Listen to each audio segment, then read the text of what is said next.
আজ আমরা জানব অ্যাঙ্কাইলোজিং স্পন্ডিলাইটিস অসুখটা কি।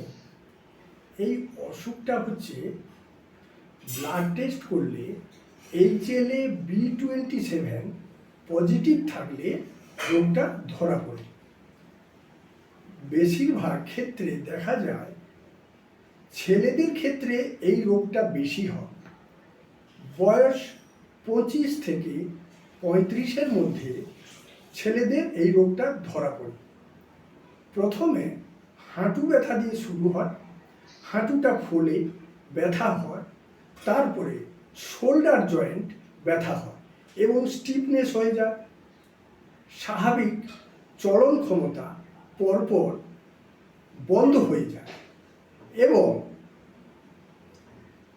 মেরুদণ্ডের হাড়গুলো পরপর বৃদ্ধি পেয়ে একদম স্টিফনেস হয়ে যায়। হ্যাঁ, আর একটু বলি অ্যাঙ্কাইলোজিং স্পন্ডিলাইটিস সম্বন্ধে। আমাদের যে স্পাইন রয়েছে, স্পাইনে 33টা ভার্টিব্রা রয়েছে।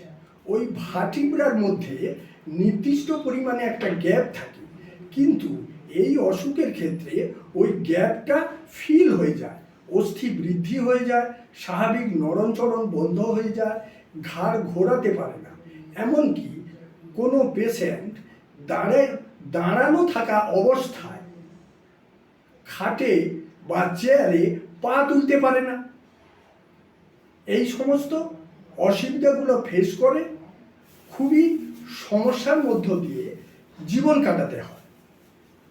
এর কিন্তু হোমিওপ্যাথিক খুব ভালো ট্রিটমেন্ট রয়েছে। আপনারা যোগাযোগ করতে পারেন ডাক্তার অরূপ সিংহটাল, চেম্বার, শিবপুর, হাওড়া।